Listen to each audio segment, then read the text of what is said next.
Bienvenue sur le podcast Nature et architecture sous toutes les coutures. Les enfants, si vous saviez prendre votre journal de classe, mercredi nous allons à la radio. Salut à tous, comment ça va? Bonjour à tous, il est 11h05. Aujourd'hui, nous, on voulait expliquer les mangas, se faire découvrir aux autres. J'aimerais parler de l'harcèlement scolaire. J'aimerais remercier les gens qui m'ont aidé. Soyez heureux, croyez à la paix. Aimez-vous, aimez-vous, aimez-vous. Mercredi prochain, on va faire un podcast. J'ai la chance d'avoir 3 invités d'exception. Zoé qui va nous parler des animaux marins, Achille des 7 merveilles du monde et Céleste des catastrophes naturelles. Débutons le podcast par les 7 merveilles du monde. Pouvez-vous nous en dire plus, Achille, vous qui êtes calé à ce sujet? Oui, bien sûr. Commençons par mon préféré, le Taj Mahal. C'est un majestueux tombeau en marbre blanc doté de grands jardins.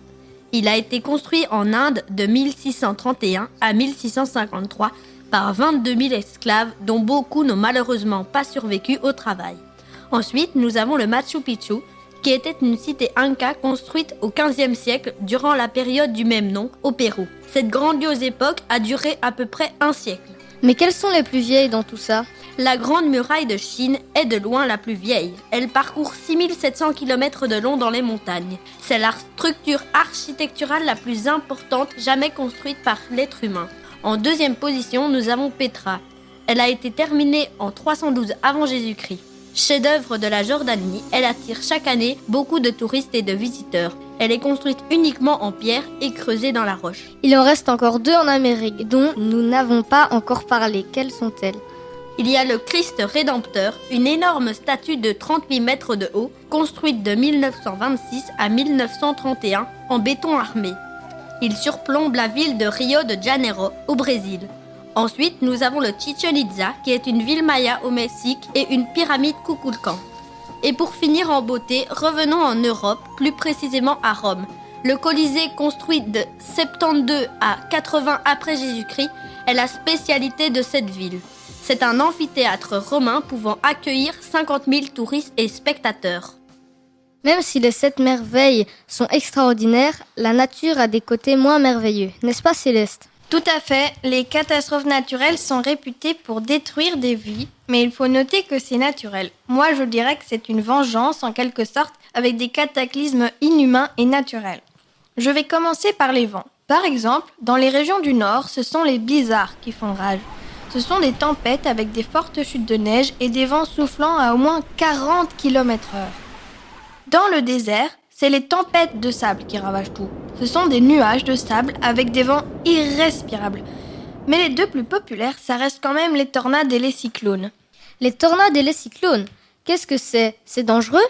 Oui, quand même. Tiens, commençons par les cyclones. À la fin de l'été, dans les régions tropicales, naissent des vents au-dessus de la mer quand elles dépassent les 26 degrés. Ces vents violents sont souvent accompagnés de pluies torrentielles. Le cyclone est un gros nuage au centre duquel il n'y a ni vent ni pluie. C'est l'œil du cyclone. Autour de celui-ci se dressent des murs de nuages chargés de pluie avec des vents de plus de 300 km/h et pour finir, ils se déplacent lentement mais dévastent tout sur leur passage. Les tornades sont aussi des vents très violents qui naissent dans un nuage en forme d'entonnoir géant et qui se déplacent en tourbillonnant. Elles aspirent tout ce qu'elles rencontrent. Les vents à l'intérieur du nuage peuvent atteindre des vitesses colossales de plus de 500 km/h. Et les volcans alors, c'est quoi le danger avec eux? Les volcans, c'est les éruptions volcaniques. Certains de ceux-ci sont plus dangereux que d'autres et peuvent causer de graves dégâts. Par exemple, parfois au-dessus des volcans se trouve de la glace et la lave brûlante mélangée à ça forme un torrent de boue dévastateur qui peut engloutir des villes entières. Des coulées de lave aussi, ou des énormes nuages de cendres qui dévalent les flancs du volcan à plus de 250 km/h et qui détruisent tout sur son passage. Ou encore des éruptions volcaniques marines qui sont à l'origine des tsunamis, les géantes vagues dévastatrices. Zoé, est-ce que les tsunamis ont un impact sur la faune marine? Ils sentent le danger grâce aux vibrations. Quand vient la catastrophe, ils sont déjà loin. On se demande bien ce qui se cache sous ces 70% d'eau. Pouvez-vous nous en parler, Zoé, vous qui en savez beaucoup?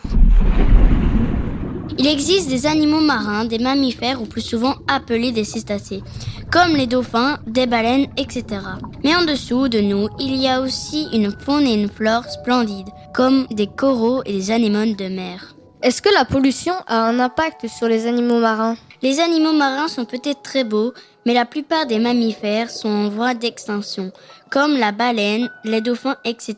Pour les reptiles, c'est les tortues qui le sont. Elles prennent les sacs plastiques pour des méduses et donc les avalent et s'étouffent.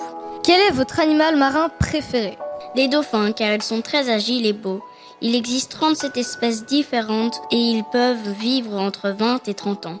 Ce sont aussi des attractions touristiques. Pouvez-vous nous parler des requins? Les requins, il en existe plusieurs, comme le grand requin blanc, les plus grands, le requin gris, qui est dangereux pour les hommes, ou encore le requin taureau, qui peut mesurer jusqu'à 5 mètres de long. Certains requins ne sont pas dangereux pour les hommes. Merci Zoé, j'espère que ce podcast vous a donné envie de voyager. N'oubliez pas de vous informer de la météo, des visites à faire dans le coin et des animaux qui habitent dans les environs. Et surtout, prenez soin de la planète. Continuez de vous émerveiller dans vos jardins. Ciao!